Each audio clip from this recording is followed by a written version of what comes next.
Go ahead and get started. Thank you for joining us this morning for the Finance and Infrastructure Committee. We're going to go ahead and call this meeting to order, and the first item on the agenda is public comment, if there's anyone from the public who wishes to comment. Good morning. Grand Rising, everyone. D. Jones, passionate entrepreneur and visionary. First, I'd like to say happy birthday, Rob. Kent County Commissioner Rob, man, that's my guy. Happy birthday, man. Fighter for justice, equality, equity. And I've been out there with Rob out there on the front lines, grassroots, about a lot of social issues. But just happy birthday, man. I love you, man. Thank you for your service to the community, going against the grain of a system that has not been built for us and still outcome with a victory. Thank you. First, then I also got up early and seen that Crypto.com secured the OCC approval to become a trust bank. So now crypto firms are becoming financial institutions. And I wanted to say that at the Finance and Infrastructure Committee, because I believe eventually we will have crypto firms here, potentially in Michigan or across the United States or the United Nations. But now it is actually a thing here in the United States. So I'd like to get that out there because a lot of people tell me, D. Jones, financial institutions are getting the banks, even though Larry Finks keep buying all of the Bitcoin, and all of these financial institutions keep buying all of the Bitcoin. And then I'll also help develop the framework for the Party token. It's a decentralized streaming platform, and the coin's utility is also going to be used for 3D printing construction. I also was doing a little bit of research and found out that a bank, Tennessee Valley Credit Union, has actually used 3D printing construction to 3D print a bank. So 3D printing. And then a couple days ago, I was at a Chambers event at a happy hour, and I spoke to Huntington Bank.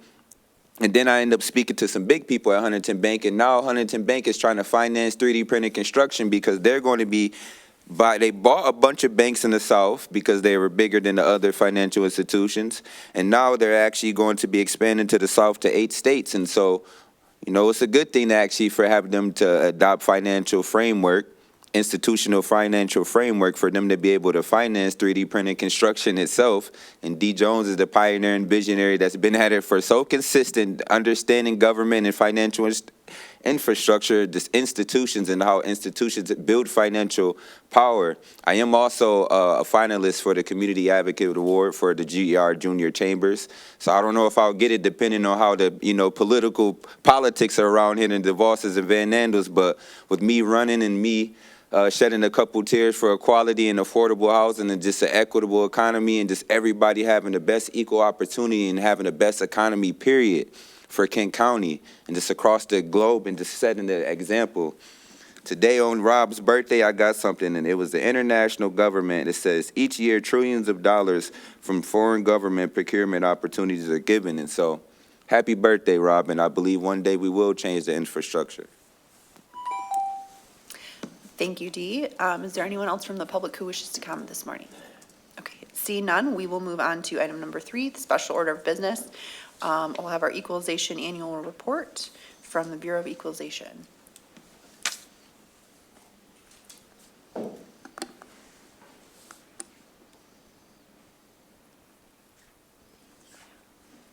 Good morning. Good morning. Thank you for inviting me here this morning.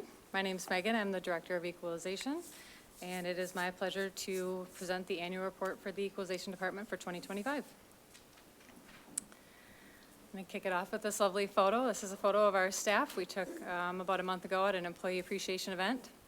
That is all 14 of us right over in the conference room. So I'm going to go over a brief department overview, 2025 accomplishments, our performance metrics, challenges and lessons learned, 2026 priorities, and our community impact. So equalization and apportionment are 2 of the statutory duties that the Board of Commissioners are responsible for, that we take care of for the Board of Commissioners. Equalization is the second tier of a 3-tier property tax system, which is local, county, and state. And we exist to ensure uniformity and equity across all taxing jurisdictions throughout Kent County. I'll actually be back here in about 7 weeks to give the equalization report. And that equalization report you've seen in the past, it's just a compilation of all the assessed and taxable values for all the local units, shows some history, growth trends, a lot of good useful information in there. The second of our statutory duties that we complete for you is apportionment. We compile a listing of all the millages to be levied throughout the county. There's 285 millages levied across 73 or 75 taxing authorities. So we compile all the millages levied and the revenues expected to be collected by each of these authorities. We compile that to a report and we provide that to you in October.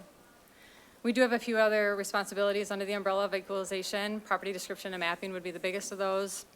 Our property description and mapping department maps out all the land divisions, splits, combinations, plats, and condos for all the municipalities in Kent County. They maintain the parcel layer and make sure that that's accurate. We also are the grant administrators for the remonumentation program. We work in coordination with the county-appointed surveyor and the peer review group. And we are also the damage assessment coordinators, working together with emergency management through the sheriff's department. So our accomplishments are always, they're somewhat the same year after year. We do the same functions year after year. Everything that we do is statutorily based, right? So we're always doing the same thing. If we do not successfully complete our statutory duties, then we are potentially subjecting the county to a state equalized factor, which would significantly degrade the integrity of the property tax assessments throughout the county. So in order to prevent that from happening, this is what we have done. We've ensured that the assessed values in each class of property were accurately set at 50% of true cash value. We also ensured proper calculation of assessed and taxable values throughout the county. We do this by auditing assessment rolls to ensure that any value that's been added to, removed, or adjusted on the assessment roll has been calculated properly. And the reason for that is to make sure that we protect the millage reduction fraction calculation. If we over or under calculate the millage reduction fraction, we can either over or under collect on our millages. So in order to protect our taxpayers from paying more than they are statutorily required to pay, and to prevent the taxing authorities from collecting more than they're statutorily allowed, and allowing them to collect as much as they are allowed to collect. So that really works in both directions. We've also verified the accuracy and the authority to levy every millage that gets levied throughout the county before it hits the tax rolls. As far as our people go, we have invested heavily in our staff education and training. We do a lot of that in our department. We've increased our meetings with our staff. We've increased our internal training with our staff. And then we've also been able to send a few more people out and about into the community. We have a lot of professional associations. There's conferences and seminars that are equalization and assessing based. We've been able to utilize scholarships from our associations to fund a lot of this, and then some of our associations provide free education as well. So we're just increasing our engagement and feel that we've accomplished something with that. Same here, we don't have a lot of performance metrics in the standard sense. Again, we are governed by the General Property Tax Act and the State Tax Commission's guidelines. So we meet all our deadlines because we don't have a choice. So our performance metrics are always hit every year. We're consistently in compliance with their requirements. And then we also work very hard to go above and beyond the requirements. We try to hit our deadlines early. When we hit our deadlines early, it allows the recipient of our work to have more time to do their work, whether that's the assessing community or the State Tax Commission. So that's something that we strive for in every aspect of our work. We also offer additional periods of time for communication with our assessing communities so that we don't have a top-down approach coming from county to locals, giving us an opportunity for collaboration and mutual respect with our local units. We also, we offer, when there aren't standards that we have to meet, so the International Association of Assessing Officers has a very high set of standards for assessment administration. So whenever there aren't standards that we have from the State Tax Commission, we default to the IAAO standards, and we consistently meet or stay above those standards. We also get audited every year by the State Tax Commission on our valuation determinations, and we have never had a deficiency noted. So our greatest challenges and lessons learned over the last year, and I would say more like the last couple of years, has been in staffing. More than 50%, 7 of our 14 staff people, not including me, so 8 of us have turned over in the last 2.5 years. Most of this was just due to retirements, but it has been a huge challenge for us because we have staff with a high degree of technical knowledge that we had to replace pretty rapidly. We've been very fortunate to find really highly skilled, highly intelligent workers, so it's worked out well for us, but that has definitely been our biggest challenge. And what we learned along the way was that our department didn't really have the best tracking of what each department role was doing. When you have staff that's been here for 10, 20, up to 30 years, it's pretty easy to lose track of who does what and what their real responsibilities are. So when we recognized that, we peeled back and started succession planning, department mapping, and preparing for these positions to turn over again in the future, working on training and just preventing this challenge from happening to future department leaders when people inevitably retire and move on. Of course, it's also one thing to get people in the door here at Kent County, and our benefits, wages, flexibility, all of those things, thank you, are very helpful to getting people in the door. But we also work very hard to improve our culture in our department. We want people to feel valued, we want people to be heard, and we want people to have, valuable input into what we're doing every day. So that's something that we are also working very hard on. So we're already well into 2026, working on our goals and priorities. One of the most exciting things is right in alignment with the strategic goal of innovation. We have tapped into the GIS folks in the IT department to help us build some dynamic maps. They've grabbed our live data from our database, the work sets that we're working on, in addition to market data, and they're projecting that into these dynamic maps so that we have a better visualization of what's going on across the county with market values and our values, land values. So we're really excited about that. That's something I've been wanting to work on. Now that we finally got our staff stabilized, we actually have some time to dig into some new things. We're also working hard to innovate and improve our processes as they stand, and just improve our knowledge of our software that we have available to us, the resources that we have available to us. AI is a big push right now, and we've taken a step back and decided that it'd be better for us to get better at what we do, innovate, reduce redundancies, improve our efficiencies, and just really hone in on the skill sets that we have and the unique talents of the individuals that we have in our department in order to be good stewards of county funds before we start investing in other options like AI software. So, of course, we're constantly working to reduce paper use and storage, especially with our upcoming move. And with all this change, we have to work very hard on resilience and adaptability with our staff. We need people to be prepared to move past the "this is how we've always done it" attitude. And I think we're doing really well with that. People are happy to be growing and moving along with us. And having 50% of the staff turnover in the last 2 years was a challenge, but it really opened up the door for us to grow, and it's worked out well. Community impact, we don't get out into the community like some departments do. We don't engage with people on a daily basis. We have a small amount of customers that we serve, but I believe our community is mostly our local partnerships with the local units, professional associations, and the State Tax Commission. We collaborate well with our local units of government.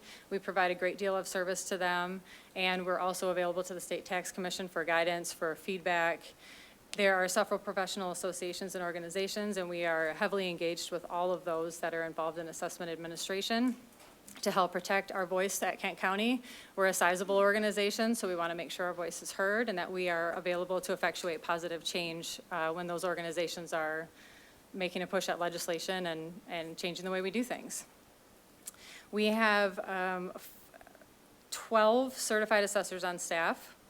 Of the 14 staff people that we have, 2 of them are at the certified level 2, 5 of them are advanced. I have a master level license, and then we have 4 assessing technicians, and those are positions that don't necessarily require assessing license, but have gone out and gone above and beyond to make sure that they're really well educated and know what we're doing. This just lends a lot of credibility to our department. And another interesting thing, maybe you already know, our property description and mapping staff does work with the Sheriff's Department and 911 to make sure that we're maintaining consistency and a system for property addressing to reduce delays and confusion with our first responders. So we're, one way that we're helping with community health and safety. And that high-level overview is all I have prepared for you today. So I'm happy to take questions, and thank you again for having me here. Thank you. Is there any questions or comments this morning from commissioners? Commissioner Ponstein. Thank you, Chair Teal. Megan, pleasure to meet you. I think this is the first presentation because of different committees I've been on that I've seen you. So thank you for being an employee. Thank you. You had made the statement that you don't get out into the public and everything, but there is a sector that you help out a lot, and that's the real estate professionals and the developers. You know, the technology with GIS and mapping, that someone can sit at their desk and get a broad viewpoint at a property and what's around them in just a single click is just remarkable. So thank you for that. So my question is, with the tax rates and everything, catch-up millages. I know I've asked this question in the past. You know, you sell a home, they catch up to the real market value instead of what's been capped. Is there a good measurement on what percentage that is now? Because with the incredible increases in home values, it should affect that. But every time I ask this question, there's so few of those and so many of the properties. Is there a way to track that? Yeah, we pull that out in the equalization report, and I'll bring that information to you in a few weeks when I come back, because those are all of our true transfers of ownership every time the property uncaps, right? So we do have some information on what percentage of our taxable value has increased due to that reason. Yeah, we can bring that for you, yeah. And thank you, good point, yeah, our GIS is really highly valuable to the community at large. I mean, we have a lot of users, so, yeah, they work very hard on that. Commissioner McLeod, did I see your hand up? Thank you, Chair. Thank you for your presentation. That was really good information, and it's always nice to get an update on kind of what's happening in this area that we don't necessarily see out front like other departments. I just had a couple questions on the information you shared. So you had mentioned, you made a statement that if, I believe duties are not completed in the way they should be, or if you guys don't meet your targets, then you'd have to deal with the state equalized factor, and I just wanted to understand that a bit more. And then I also wanted to just get some information, get a little bit more information. You talked about GIS and how you're working with the Sheriff's Department on that, which I think is really good to ensure that we have all of the proper addressing information. But with so many new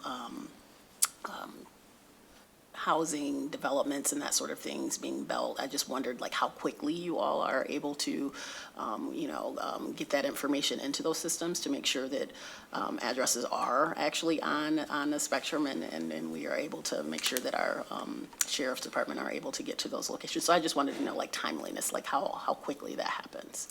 I don't know the exact timeline, so it always depends on, for the mapping, how quickly a project gets approved. So sometimes it can seem like something's been sitting a long time, but until a project makes it all the way through final approvals and completion, but we are addressing prior to buildings being completed. So I think timely enough, but every project is a little bit different.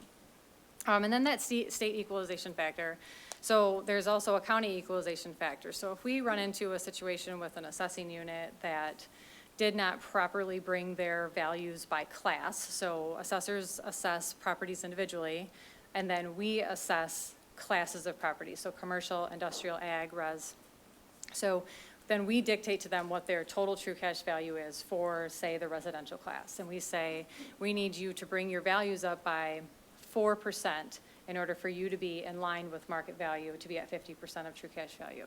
If they fail to do that, for any reason at all, we then have to broad brush apply an equalization factor to their class of property.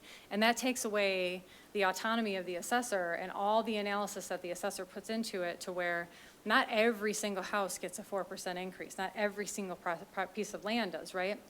Some land gets an 8% increase. Some land might have gotten a negative percent, a decrease. The larger, more beautiful, more expensive homes, maybe they went up more than your more average quality homes did. So what happens is that's all gone, and we just broad brush it and say everybody's going up by a certain percentage, and that's just really bad for everybody. We don't want that to happen, and that is in essence what happens from the state top down. So if we're not hitting our target of 50% of true cash value, they can come down on us and say we're applying an equalization factor, and it causes a bit of chaos. It's not a situation we want to be in. Okay, thank you. And so I'm assuming that's something we haven't had to do. That's correct. Okay, all Yeah. right. Thank you. We will not let that happen. Commissioner Pakla. Thank you, Madam Chair. Megan, thanks for being here. Really appreciate all the work of the Equalization Bureau. And it will come as a surprise to nobody that I am super into the data and maps that you have available. In fact, I spend a lot of time when I'm looking at parcels and trying to understand who, sort of gets assessed where, that the parcel map, the GIS map that's up there is really heavily bookmarked on my computer. So I appreciate that really well. A couple years ago, there was some conversation around swapping around the way that we do assessment to move to a land value tax instead of sort of the way that we do it. Have you had any conversations around what that would do sort of within the county, as we're not assessing then the improvements on the land, but we're actually just valuing the land itself? That'd be a wild shift, and I have actually never heard that statement before, so I'm not aware of it, so no, I haven't had any conversations about it. That would be a wild shift to the way we do things. It would be a massive overhaul, yeah. It would take a long time, I think, if that got put into place. It would just really take a long time administratively for that to happen, but, you know, I mean, I'm always open to interesting ideas, right? Yeah. Any other questions or comments this morning? Commissioner Womack. I just want to thank you for what you're doing with equalization, to all the staff and all your partners. When it comes to calculating millage reduction, could you expand a little on that? Yeah, so that's calculated based on a prior year taxable value, total taxable value for the county, the current year taxable value, and then anything that was added, which is called additions, or losses from the assessment roll. So you kind of get credit for anything that was demolished or removed, and then the additions come on after and it all involves a CPI. So there's a whole calculation for it, which if I start spelling it out, it'll just sound, you know, mumbo jumbo. But yeah, so it has to do with the prior year taxable value, current year taxable value, what's added to the assessment roll, what's removed from the assessment roll, and the CPI. Thank you. Yeah, you're welcome. Okay. Any other questions or comments from commissioners this morning? Okay, see none. Thank you so much. Thank you very much. Okay, we will move on to item number 4 then, our consent agenda. Is there a motion for our consent agenda? Moved by Commissioner Green, is there support? Supported by Commissioner Oliver King. Questions or comments on any items under the consent agenda? Okay, see none, all those in favor say aye. Aye. Those opposed say nay. Motion passes. We are on to our action items. And we are on to item A, from Fiscal Services, delinquent 2025 real property taxes, authorized issuance of general obligation limited tax notes, Series 2026. We have our treasurer here, and this is something he manages very well, so it might be good to hear from him. Fantastic. Good morning. Good morning. Happy birthday, Commissioner. So this action item is something that, this is my 5th time doing it, is something that is presented to the board or this committee and then the full board every year. And this is part of the process to make sure that the 2025 delinquent taxes that come to us on, as of yesterday, or March 1st, that we are able to take a note out and use those funds to pay our local units to settle the delinquent tax that is given to us.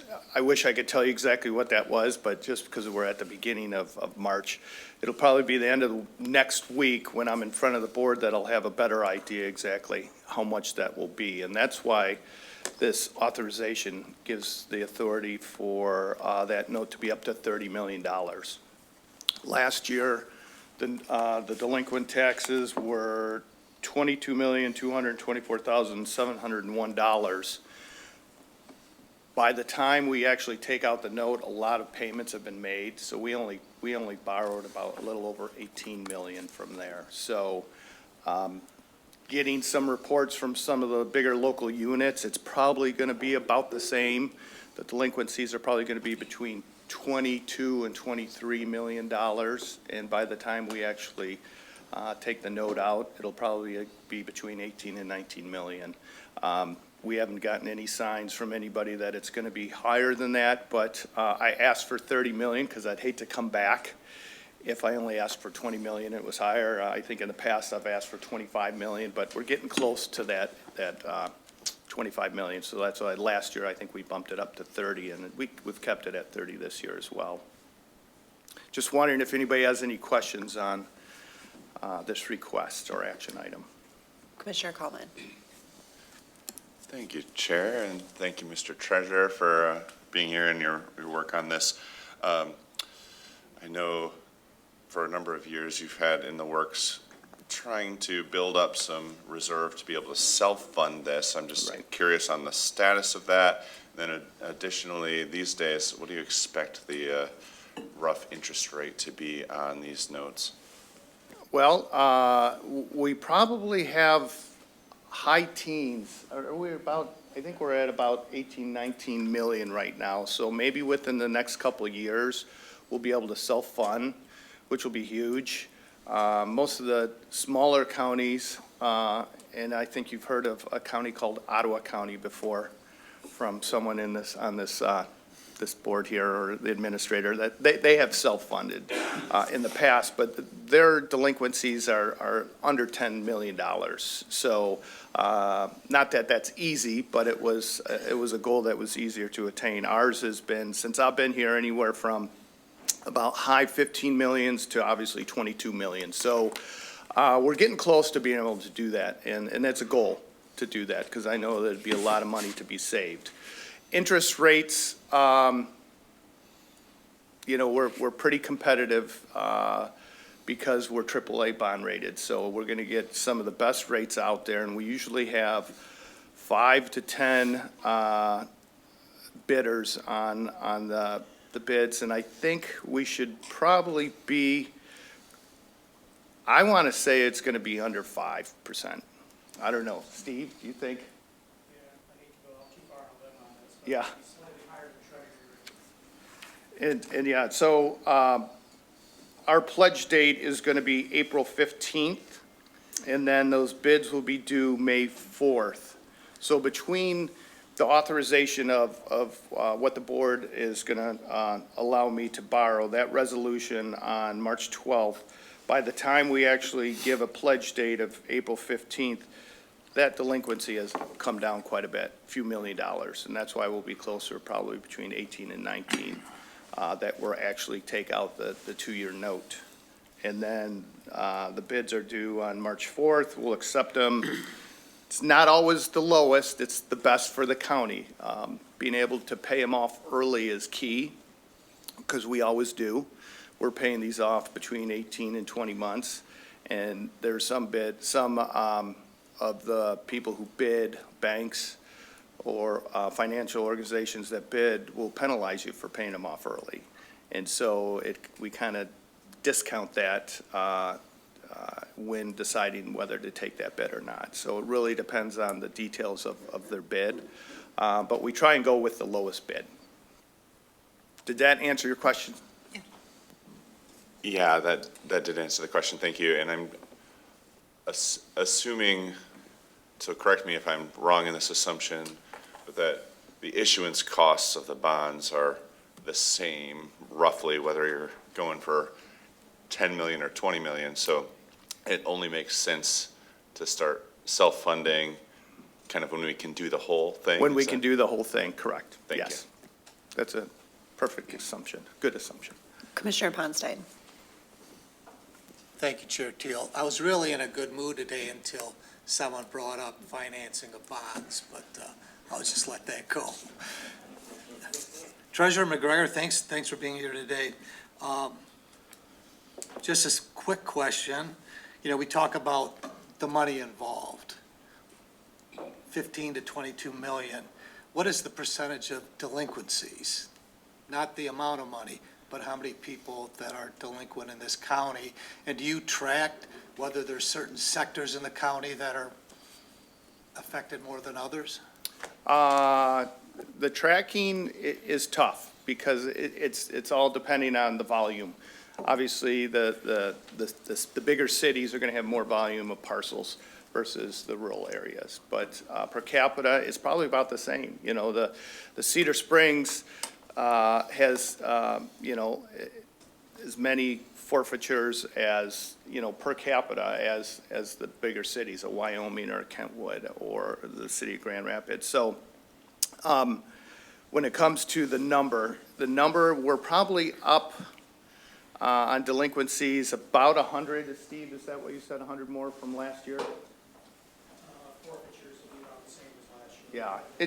So you have the delinquencies, which would be the first year that they come to me on March 1st. Your forfeitures is that year 2. That in either the first or the second year delinquency, we call that pre-forfeiture. We have forfeiture is that second year. Any of that time, those 2 years, anybody can redeem. When we say foreclosure, that's pretty much the end. You know, the train has left. That's a period at the end of the sentence there on foreclosure. So that's what we're trying to prevent. So it's pretty consistent. And it's the one thing I really never know exactly how much delinquency is going to be coming each year. We talk to the treasurers. Some say, oh, it looks a little bit better. But you really don't know until the end, because a lot of people, it's human nature to wait till the end to make your payments, you know? So if you're penalized, if you make your payment on February 28th, or you don't make it on February 28th and you wait till March 1st, it's a huge penalty. You're talking at least $375 plus a 4% interest. So there's a lot of people that come in early this week and they're floored by that penalty. I just want to thank you. I know you do a lot of work to not get to that F word, so Yeah. thank you. Sounds like our parents, right? Don't get to that F word.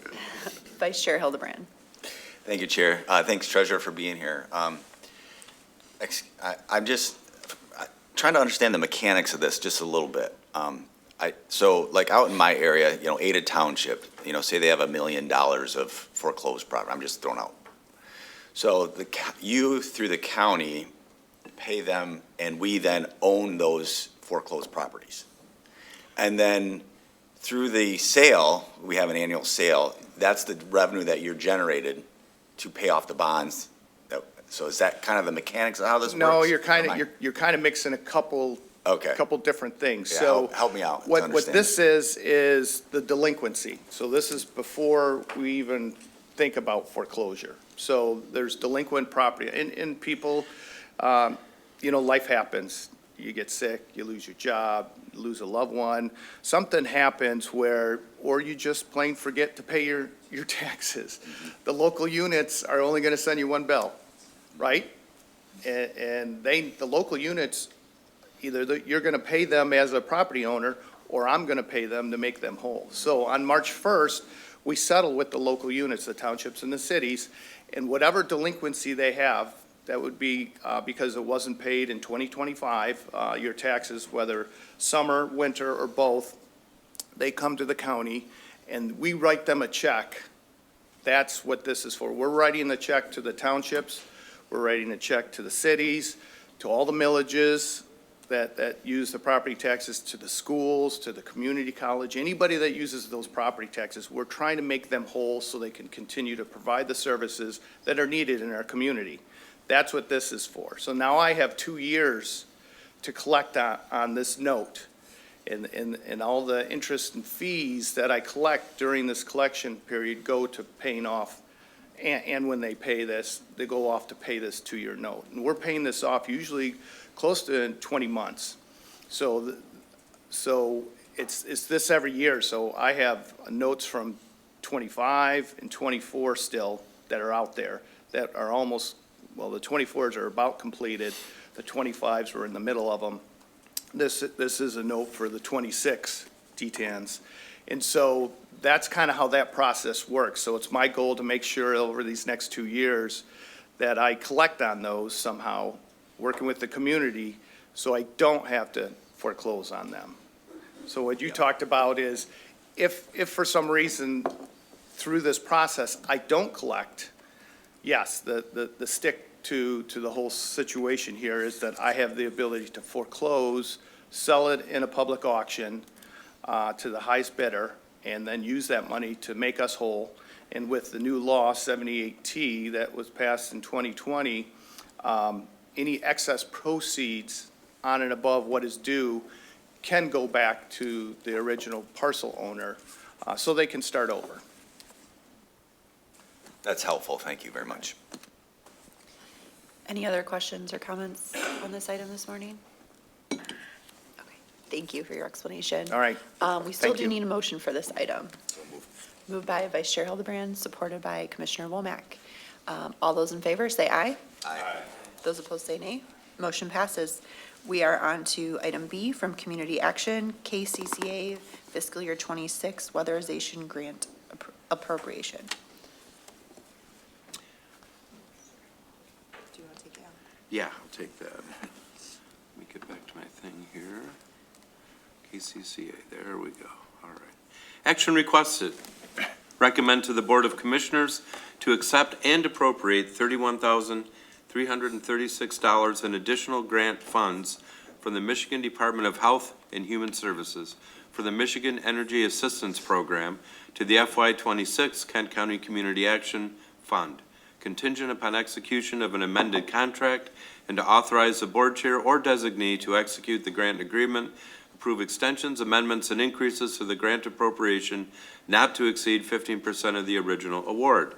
Summary. In January of '26, the Board of Commissioners appropriated an additional $36,359 in MEEP grant funding with Madam Chair, just a point of order. I think this is the wrong agenda item. What? There's a second grant in the consent agenda. Oh, well, the consent agenda should just be the consent agenda, right? Yeah, this is the very last one, 1.518 million. Oh, I am so sorry. Sorry to interrupt. No, thank you. If somebody saved my, okay. So we are on the weather, It's kind of sad it took us that long to recognize it. yeah, this one. I don't know why that didn't stand out. So the weatherization grant, right? We have one commissioner listening. Well, I apologize for that. Action requested. Recommend to the Board of Commissioners to accept and appropriate $1,518,405 in federal grant funds passed through the Michigan Department of Health and Human Services for the Bipartisan Infrastructure Law Weatherization Grant Program to the 2026 Kent County Community Action Fund budget, contingent upon execution of a contract, and to authorize the board chair or designee to execute the grant agreement, approve extensions, amendments, and increases to the grant appropriation not to exceed 15% of the original award. Summary. The Michigan Department of Health and Human Services has made $1,518,405 available for KCCA to administer the Bipartisan Infrastructure Law Weatherization Program in FY26.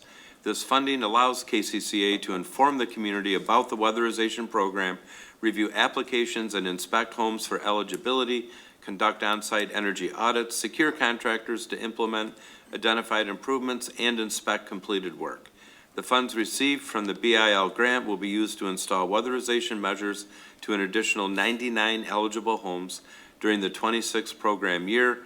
Weatherization helps Kent County residents save on energy costs by improving insulation, sealing air leaks, and optimizing heating and cooling systems through personalized home energy audits. The period of performance is October 1, 25 through September 30, 26. Corporate Counsel will review and approve all documents as to form prior to signature. Is there a motion for this item? Motion. Moved by Commissioner Oliver King, supported by Vice Chair Hildebrand. Any questions or comments? Okay, Commissioner McLeod? Thank you, Chair. So I guess I have a couple questions. So is this the normal timeline that we receive these funds? It seems kind of late. So the state made a change on how they award these dollars. They appropriated to the 20-plus community action agencies in the state that do weatherization work. And so they made a change. Normally, we wouldn't have to do this at this time. Okay. It would have already been done when we normally do it. So this, because they made a change, we had to go back and do this. Next year, it looks like they're gonna go back to the way they originally did it, so I won't have to come back and do this again. But for this 1 year, they made a change on how it all works. The goal for the state is to spend down this fund across the state, so they've given us more money this year, and our production has increased, and so it's a good thing, but it did change our timeline. We haven't stopped doing any weatherization, we've kept going. We're just now making sure this is appropriated. Okay, that helps, because I was thinking back, and I'm like, I don't remember this at this particular point in time. So that's good to understand that. And then secondly, it looks like, so you've been continuing to do the weatherizations. This is supporting 99 homes. What was the number from last year that these dollars supported? Was it around the same? No. On average, so the infrastructure law grant has allowed us to increase capacity. So over the last, I'll say now, almost 3 years, we've been working towards that. When I started doing, came into KCCA, we had a couple folks working in weatherization. We now have a team of about, I'll say 5 with contracted services. So we've built that up. We've also added probably about 5 new contractors over the last few years. And so now our production is at a higher level, which is why the state is saying, hey, can you spend more of this bill money for us? And now they're giving us this bigger, larger amount. Our average has probably been, over the last several years, prior to even me being here, was probably around 50 homes a year. We're going to be on pace, we've doubled our capacity now, so we're going to be on pace to be hitting about 100 homes every year. Okay, wow, that's great. Thank you. Commissioner Pakla. Thank you, Madam Chair. Gustavo, thanks for being here. Yes. Great work as always. I think it's a true testament to the good work of the agency that they're coming back to us and saying, can you help us spend these dollars down? Are there any is there any newness to this grant? Is this just an extension, an expansion of what we're already doing, or are there any structures placed on these dollars that are new to us, or is this literally just keep doing the same thing and do more of it? The new thing for us is that we are now probably one of only 7 community action agencies in the state that are doing a multifamily project.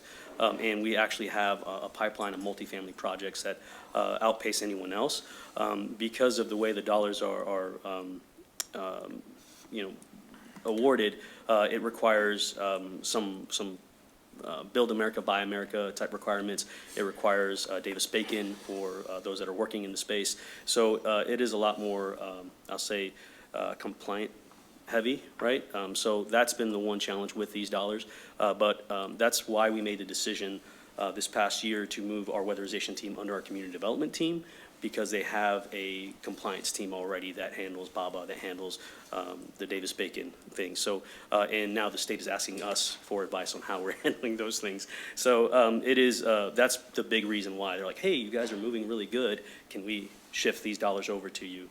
So it is that this is what we were tasked to do to improve this space, and now this is what comes with it, is that they want to give us more dollars. Yeah. Commissioner Ponstein. Thank you, Chair Teal. So I've kind of asked this question before. So, I mean, if you go to just the general public and use the word weatherization, people immediately think is keeping you warm in the winter. Do any of these dollars go to the opposite end, keeping people cool in the hot summer months? So when we talk to our residents, we talk about making the home more energy efficient. So in the summer months, we're keeping your home cool, and in the winter months, we're keeping it warm. At the end of the day, if the measures are successful, we're going to reduce your energy bill by 30%. That's the goal of the program. And so our goal is to make sure that people can stay in their homes and can afford to stay in their homes, and they're not paying high utility bills if they don't have to. So that's really how we explain it to our households, to our residents. I mean, everything I've heard on the street is you're doing an awesome job. We try. I have a great team. Any other questions or comments on this item this morning? Okay, thank you for answering the questions. Sure. All right, all those in favor say aye. Aye. Those opposed say nay. Motion passes. We are then on to item 6, commissioner comments. Are there any commissioner comments this morning? Commissioner Ponstein. I'm starting to like this committee because I get to speak more. So no, I just want to give a couple, just a quick shout out. I ran into Commissioner Womack at the Home and Garden Show. What I want to point out is all the Kent County departments and people that do things for Kent County were there. I saw the Parks Department, the Health Department, DPW, the Kent Conservation District, MSU Extension, and the information that they gave out was informative. The staff was very interactive, the people that came up to them. And, that's one of the things, you've got to go out and meet the people where they're at. And just want to give a shout out, because people would think, oh, that was what must have been nice just to go to a show, and, but they took time out of their whole weekend to do that. So I appreciate it, and want to thank all the staff for doing that, and the administration to allow them to do that. Secondly, I was in Washington DC last week, and, we always talk about the divide in government, and, people just don't get along. Well, I found out that on some issues, yeah, we're going to disagree, but there's a lot that's in common. And I had an opportunity to go hear Senator Slotkin and Peter speak, and between the two switching, I had an issue that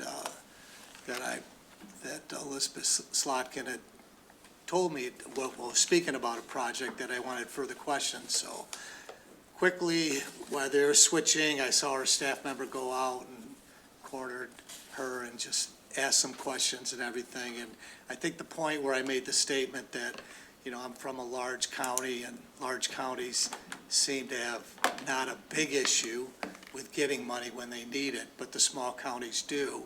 And at that point, there's Senator Slotkin, who I guess overheard that, was curious, but we had a conversation, and I want to thank her staff, because the issue that I brought up, they've already contacted me 3 times in the last few days on what they can and can't, or what they think they can do. So, you know, that's politics. You know, we're going to disagree.